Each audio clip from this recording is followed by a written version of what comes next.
Assalamualaikum warahmatullahi wabarakatuh. Salam sejahtera bagi kita semua. Pada kesempatan kali ini, kami dari kelompok 6A akan mempresentasikan tugas presentasi kimia analisis yang bertemakan ion sulfat. Pertama-tama, perkenalkan nama saya Keluh Sophia Prasasti Negeri dengan NIM 23092022 dan anggota kelompok lainnya yang bernama Anissa Aprilia NIM 23092006 dan Destiana Mahfira 23092014. Baik, untuk pemaparan materi pertama akan disampaikan oleh saya sendiri. Yang pertama, apa ion sulfat itu? Ion sulfat adalah sejenis anion poliatom dengan rumus empiris SO42-.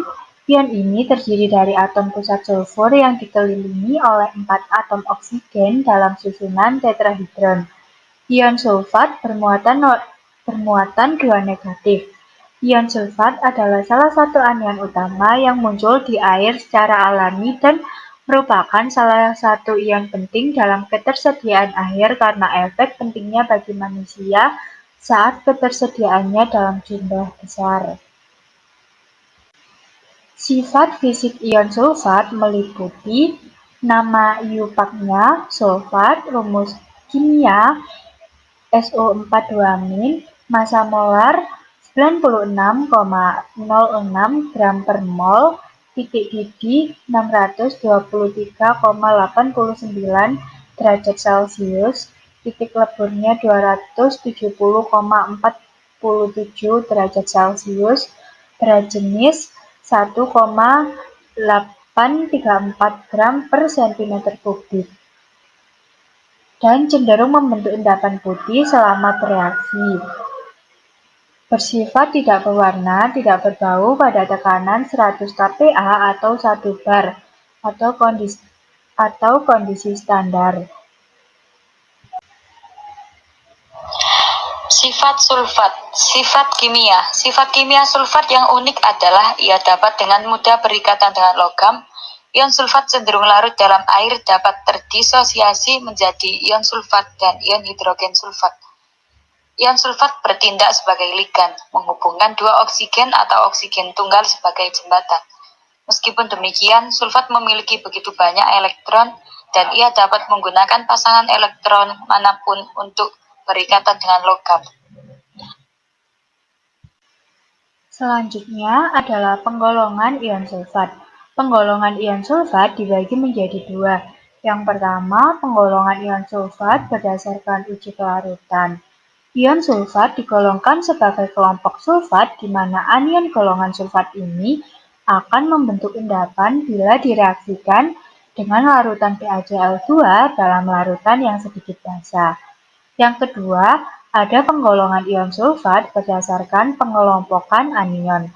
Ion sulfat digolongkan dalam anion golongan B dalam subkelas 2 yang menghasilkan pengendapan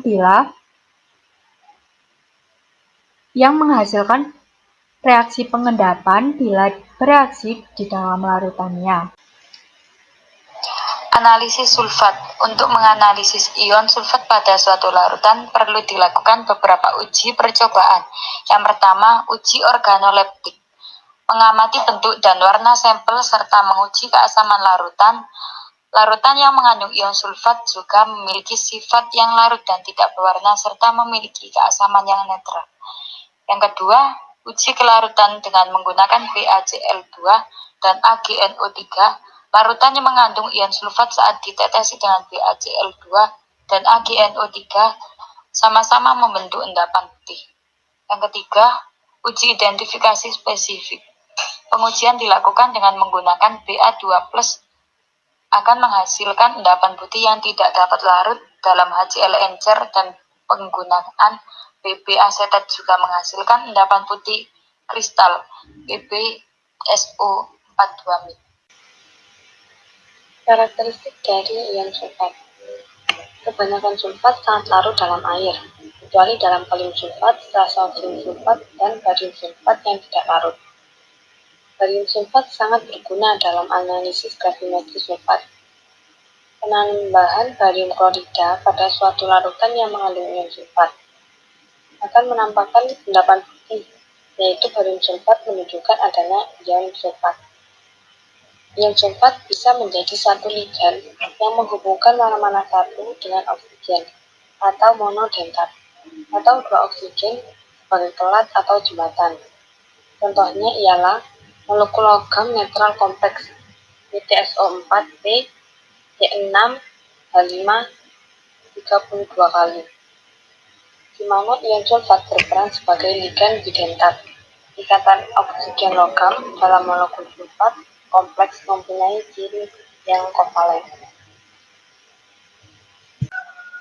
Kegunaan ion sulfat dalam bidang industri antara lain yang pertama, sebagai pembuatan kertas. Ion sulfat digunakan dalam proses pembuatan kertas sebagai bahan kimia penyangga yang membantu mengendalikan keasaman larutan. Yang kedua, sebagai pembuatan garam. Industri garam menggunakan ion sulfat dalam proses pemurnian dan kristalisasi. Yang ketiga, untuk pembuatan deterjen. Sebagai komponen utama dalam produksi deterjen, ion sulfat membantu dalam emulsi lemak dan membersihkan permukaan. Selanjutnya, kegunaan ion sulfat dalam bidang medis. Yang pertama, farmakologi. Ion sulfat digunakan dalam beberapa obat untuk mengatur keseimbangan elektrolit dalam tubuh manusia. Yang kedua, terapi koloid. Suspensi koloid dari ion sulfat digunakan dalam perawatan dermatologis dan terapi kulit tertentu. Dan yang terakhir, yaitu terapi detoksifikasi. Ion sulfat terkadang digunakan dalam terapi detoksifikasi untuk menghilangkan racun tertentu dari tubuh manusia. Dampak sulfat bila terkontaminasi langsung pada tubuh manusia. Yang pertama, kontaminasi pada kulit dapat menyebabkan iritasi dan sensasi terbakar pada kulit. Yang kedua, kontaminasi pada mata dapat menyebabkan kebutaan dan kerusakan pada kornea mata. Yang ketiga, masuknya ke dalam tubuh dapat menyebabkan kerusakan pada saluran pencernaan, termasuk mual, muntah, nyeri perut, dan pendarahan. Dan juga dapat mengakibatkan kerusakan parah pada saluran pencernaan dan dapat memicu resiko terjadinya kanker. Dan yang terakhir, bila terhirup, bisa menimbulkan kerusakan pada paru-paru dan saluran pernafasan.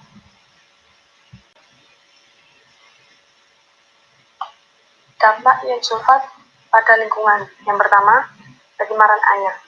Ion sulfat dapat mengakibatkan peningkatan kadar total padatan terlarut atau TSS di dalam air, yang dapat mempengaruhi ekosistem perairan. Yang kedua, asidifikasi tanah. Asidifikasi tanah itu adalah proses pelapukan batuan akibat pengaruh suasana asam. Penumpukan ion sulfat di tanah dapat mengakibatkan asidifikasi yang merugikan bagi pertumbuhan tanaman dan kehidupan mikroba tanah. Yang terakhir, hujan asam. Ion sulfat dapat menjadi zat mikroskopik atau aerosol hasil pembakaran bahan bakar fosil dan biomasa, yang menambah keasaman atmosfer dan mengakibatkan terjadinya hujan asam. Sekian yang dapat kami sampaikan tentang ion sulfat. Kurang lebihnya kami mohon maaf. Semoga dapat bermanfaat. Wassalamualaikum warahmatullahi wabarakatuh.